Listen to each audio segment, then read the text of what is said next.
പ്രണയിച്ചിട്ടുണ്ടല്ലോ. ഇതിൽ എന്തെങ്കിലും അർത്ഥം ഉണ്ടായി എന്ന് പറയുന്ന ഈ വക സംഭവങ്ങളാണ്. ഇതിനപ്പുറം എനിക്ക് കിട്ടാനില്ല ഒരു ഭർത്താവിന്.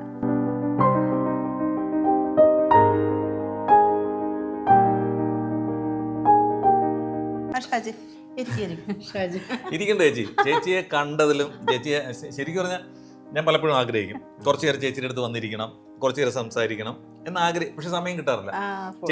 ചേച്ചി തിരക്കാണ്, എന്റെ തിരക്കല്ല. ഞാൻ അവിടെ ഇവിടെയൊക്കെ ഉണ്ട്, പക്ഷെ ചേച്ചിയാണ് കിട്ടാൻ പാട്. അപ്പോൾ കുറേ നാളത്തെ ശ്രമത്തിന്റെ ഭാഗമായിട്ടാണ് ഇന്ന് നമുക്കിങ്ങനെ കാണാൻ പറ്റിയത്.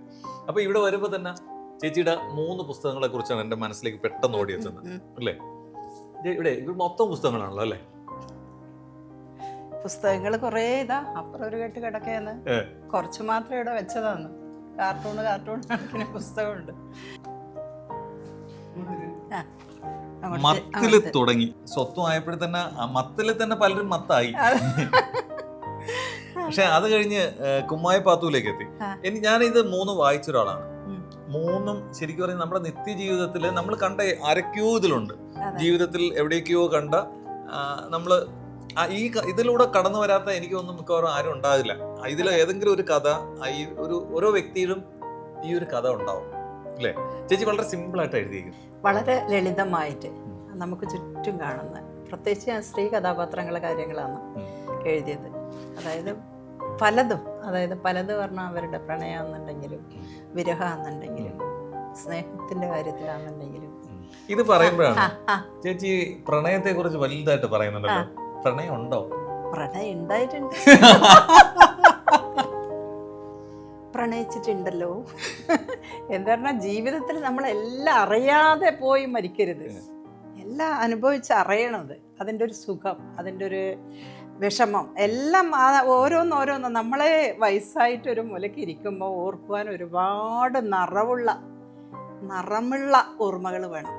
അതിൽപ്പെട്ട ഒരു പ്രധാന സംഭവം തന്നെയാണ് പ്രണയം, യാതൊരു സംശയവുമില്ല.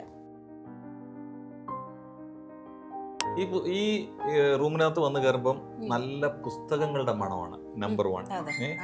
അത് മാത്രമല്ല, പിന്നെ നോക്കുമ്പോൾ കാണാം കംപ്ലീറ്റ് ട്രോഫി, മെമന്റോ, ഈ ഒരു ഇത് തന്നെയാണ് ഇതിനകം മൊത്തം. എനിക്ക് തോന്നുന്നു ഇത് മൊത്തം മോഹനേട്ടൻ്റെതായിരുന്നില്ലേ? മോഹനേട്ടൻ്റെത് മാത്രമല്ല, മോള് നല്ലൊരു പാട്ടുകാരി കൂടിയാണ്.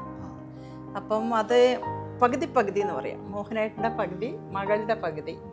അപ്പൊ എന്തോ ഒരു ദൈവാനുഗ്രഹം പോലെ അവരിടയിൽ എനിക്കൊരു 5-6 എണ്ണം ഇങ്ങനെ ഇടയിൽ വെക്കാൻ. ഞാനത് എല്ലാവരും കാണത്തക്ക വിധം ഇങ്ങോട്ട് വെച്ചിട്ടുണ്ട്. ഞാനും മോശക്കാരി അല്ലാതെ പിടിച്ചു നിൽക്കണ്ടേ, അത്രേ ഉള്ളൂ. അപ്പോ നമ്മളിങ്ങനെ നടന്നു വരുമ്പോഴേ കാണുന്ന ചേട്ടനും ചേച്ചിയും കൂടെ ഉള്ളത് മോഹനേട്ടൻ. അതാ നേരെ വന്നപ്പോ നമ്മുടെ കുമ്മായപ്പാത്തു. ചേച്ചി കറക്റ്റാ. കുമ്മായപ്പാത്തു ശരിക്കും പറഞ്ഞാൽ ഇപ്പൊ ചർച്ചാ വിഷയം കേട്ടോ. എവിടെ പോയാലും കുമ്മായപ്പാത്തുവിനെ കുറിച്ച് പറയുന്നുണ്ട്. ഇതാണ് എന്താ പറയാ, നമ്മൾ എഴുതുന്നതിന് എഴുതിയതിൽ എന്തെങ്കിലും അർത്ഥം ഉണ്ടായി എന്ന് പറയുന്ന ഈ വക സംഭവങ്ങളാണ്. ഇതെന്റെ ഒരു പ്രിയപ്പെട്ട സുഹൃത്ത് ബക്കർ അബുദാബി എന്ന് കൊണ്ട് തന്നെയാണ്. അപ്പൊ ഇങ്ങനെയെല്ലാം ആൾക്കാർ നമ്മുടെ മനസ്സോട് ചേർക്കുമ്പോൾ അത് മതിയല്ല നമുക്ക്.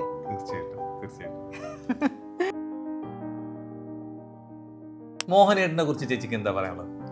മോഹനേട്ടനെ കുറിച്ച് ഞാൻ എന്താ പറയണ്ടത്? മോഹനേട്ടൻ നമ്മുടെ പിന്നെ മോഹനേട്ടൻ ഭയങ്കര ഇതാന്ന് പറയേണ്ട കാര്യം വരുന്നില്ല. മോഹനേട്ടൻ ആരാന്ന് ഒരുപാട് പേർക്ക് അറിയാലോ, അനേകം പേർക്ക് അറിയാം.